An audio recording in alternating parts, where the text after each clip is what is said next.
नमस्कार दोस्तों। मैं रंजीत करण आप लोगों के बीच में इंपोर्ट और एक्सपोर्ट लाइसेंस के बारे में जानकारी लेकर आया हूं। जहां तक मेरा कमिटमेंट था, जो बिजनेस को आगे बढ़ाने के लिए हमें किन किन चीज़ों की ज़रूरत होती है और हमें क्या चाहिए, तो उसको लेकर मैं आपके बीच में एक वीडियो इंपोर्ट एक्सपोर्ट लाइसेंस के बारे में लेके आया हूँ। तो आइए जानते हैं इंपोर्ट एक्सपोर्ट होता क्या है। जैसा कि हम सभी जानते हैं, प्राचीन काल से ही दुनिया में लगभग सभी देश एक दूसरे के साथ व्यापार करते आ रहे हैं। यदि हम भारत की बात करें तो एक समय में गरम मसालों के लिए भारत पूरे विश्व में प्रसिद्ध। यहाँ पर दूसरे देशों के लोग, दूसरे देश यहाँ व्यापार करने के लिए आया करते थे। इसी तरह से ढाका मलमल विदेशों में काफी प्रचलित था और खूब खरीदा जाता था। देश विदेश की इस खरीद और बिक्री की परंपरा बढ़ते बढ़ते विश्व व्यापार का रूप ले लिया और वर्तमान समय में दुनिया में लगभग सभी देश अपनी आवश्यकता के अनुसार विभिन्न प्रकार की वस्तुओं को खरीदने और बेचने का कार्य किया जाने लगा। इस प्रकार बेचने और खरीदने की प्रक्रिया इंपोर्ट और एक्सपोर्ट कहलाती है। इंपोर्ट एक्सपोर्ट का मतलब है भारत में आयात निर्यात की जाने वाली वस्तुएं और आयात निर्यात लाइसेंस फीस के बारे में विस्तार से भी हम आगे चर्चा करेंगे। आइए सबसे पहले जानते हैं जो इंपोर्ट क्या है। इंपोर्ट आयात का मतलब क्या है। इंपोर्ट एक अंग्रेजी भाषा का शब्द है। हिंदी में इसे आयात कहते हैं।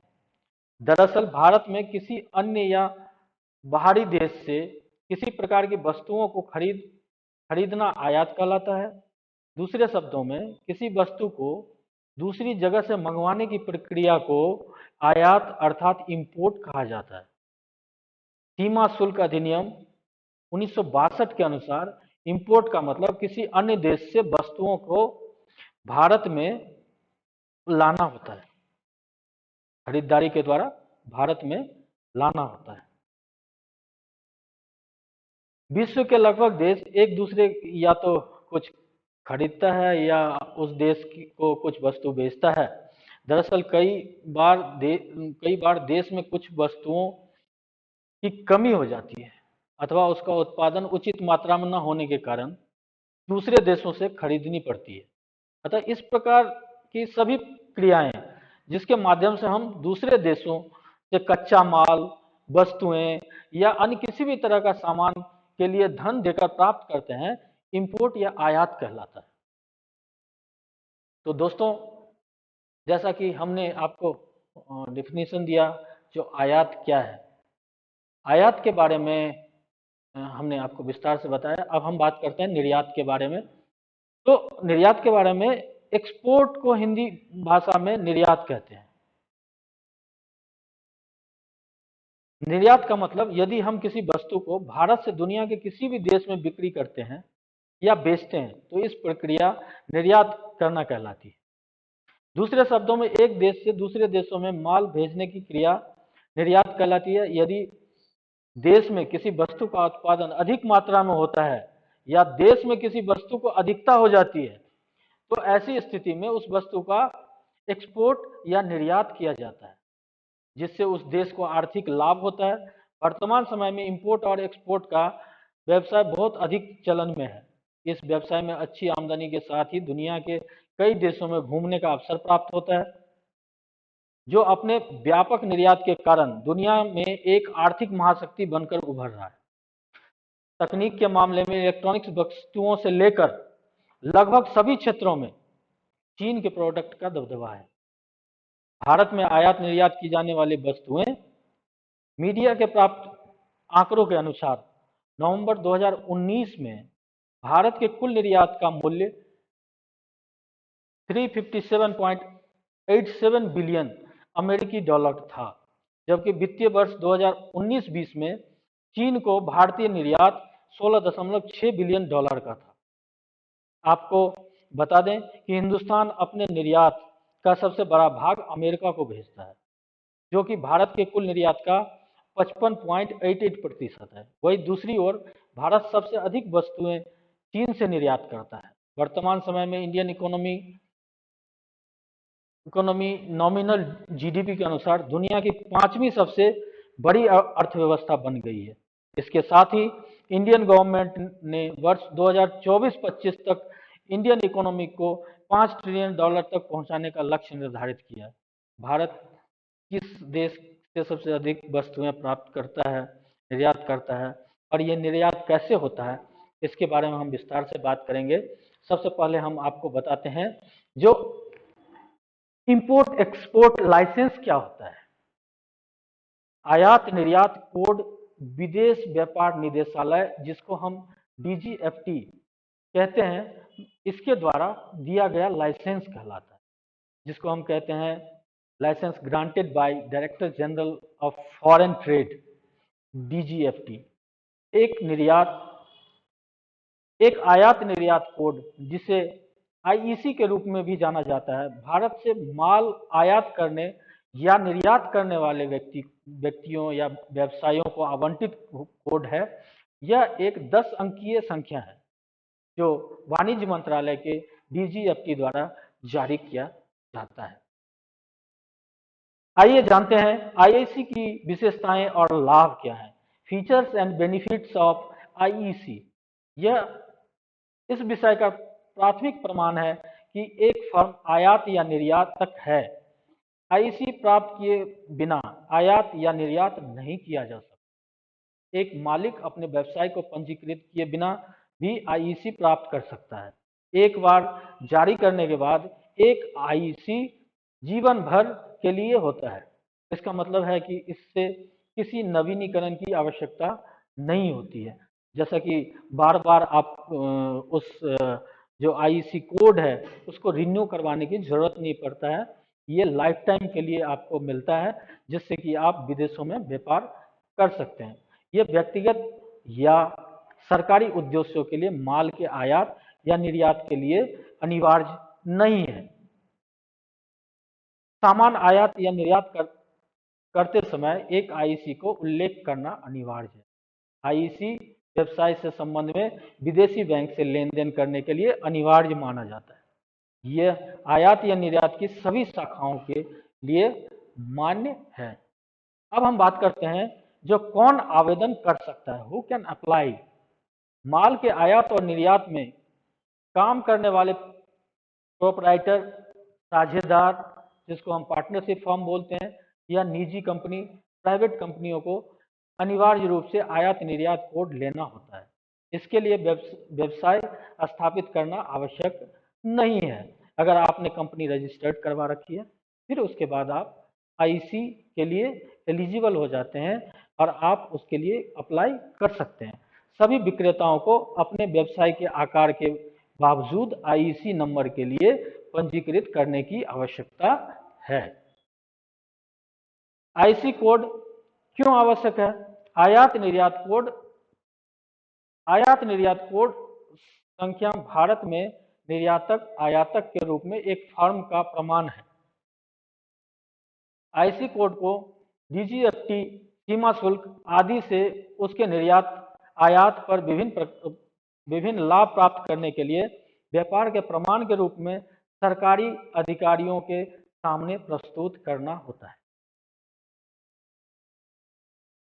व्यक्तिगत रूप से आईईसी के लिए आवश्यक दस्तावेज क्या क्या है, इसके बारे में बात करते हैं। प्रोप्राइटरशिप फर्म का लेटर हेड होना चाहिए। प्रोप्राइटरशिप फर्म का नाम और पता होना चाहिए। पैन कार्ड की कॉपी होनी चाहिए। पासपोर्ट के आकार की तस्वीर, एड्रेस प्रूफ जैसे Aadhaar card, voter card, driving licence, ये इसके साथ लगाना अनिवार्य माना जाता है। उसके साथ ही फर्म के चालू खाते का रद्द या कैंसिल चेक, बैंक का प्रमाण प्रारूप प्रदान किया जाएगा या फोटोकॉपी आप उसको दे सकते हैं। ईमेल आईडी और मोबाइल नंबर, इतने जो मैंने। अब हम बात करते हैं पार्टनरशिप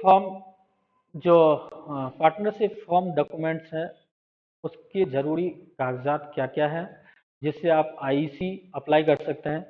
तो सबसे पहले पार्टनरशिप फॉर्म के लिए आईईसी के लिए आवश्यक दस्तावेज हैं।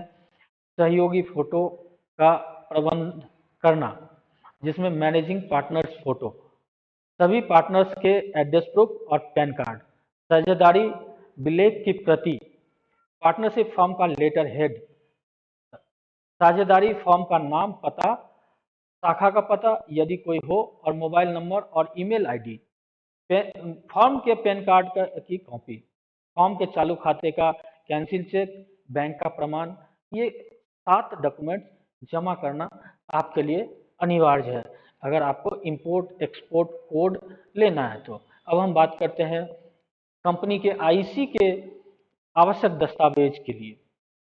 तो सबसे पहले जो प्राइवेट कंपनियां हैं उनको प्रबंध निदेशक की तस्वीर, कंपनी के पैन कार्ड की कॉपी, चालू खाते का रद्द चेक, बैंक प्रमाण पत्र, कंपनी का लेटर हेड, कंपनी का नाम और पंजीकृत कार्यालय और शाखाओं का नाम, और यदि कोई और हो तो कंपनी का ईमेल आईडी और फोन नंबर, सभी निदेशक के मोबाइल नंबर और ईमेल, सभी निदेशक के पैन कार्ड और एड्रेस बुक। ये इसमें कुल 8 प्रकार के डॉक्यूमेंट्स इसमें लगाए जाते हैं जिससे कि आप आईसी के लिए एलिजिबल हो जाते हैं, ये अगर उपयुक्त डॉक्यूमेंट्स आप लगाते हैं तो। अब हम बात करते हैं भारत में आयात निर्यात कोड पंजीकरण प्राप्त करने के लिए लिए गए जाने वाला। अब हम बात करते हैं भारत में आयात निर्यात कोड पंजीकरण प्राप्त करने के लिए लगने वाला समय। सभी आवश्यक दस्तावेज और आवेदन पत्र जमा करने के बाद 10 से 15 कार्य दिवसों में डीजीएफटी से आईसी पंजीकरण प्राप्त किया जा सकता है। आईसी पंजीकरण प्रमाण पत्र ऑनलाइन प्राप्त करने की प्रक्रिया। सबसे पहले आवेदन फॉर्म भरें, जो ऑनलाइन आपको आवेदन फॉर्म भरना है। उसके बाद आवश्यक दस्तावेज अपलोड करें, ऑनलाइन भुगतान करें, जो उनके गवर्नमेंट के फीस है वो फी आपको पे करना है। उसके बाद ईमेल पर प्रमाण पत्र आप 10 से 15 दिनों के अंदर में प्राप्त कर सकते हैं। अब हम बात करते हैं ऑनलाइन पंजीकरण की प्रक्रिया। ऑनलाइन पंजीकरण की प्रक्रिया, आपको आईसी के वेबसाइट पे जाना है, वहां पर portal for import export code registration India application support ये ओपन करना है। इसमें आप देखेंगे रजिस्ट्रेशन फॉर्म ये ओपन होगा।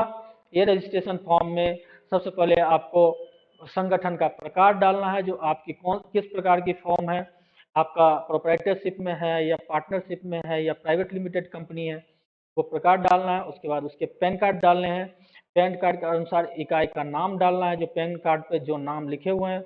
अगर प्रोप्राइटरशिप में है तो इंडिविजुअल नाम होगा, अगर कंपनी के हैं तो कंपनी के नाम होंगे, पार्टनरशिप के होंगे तो एक पार्टनरशिप का नाम होगा, वो नाम दर्ज करें।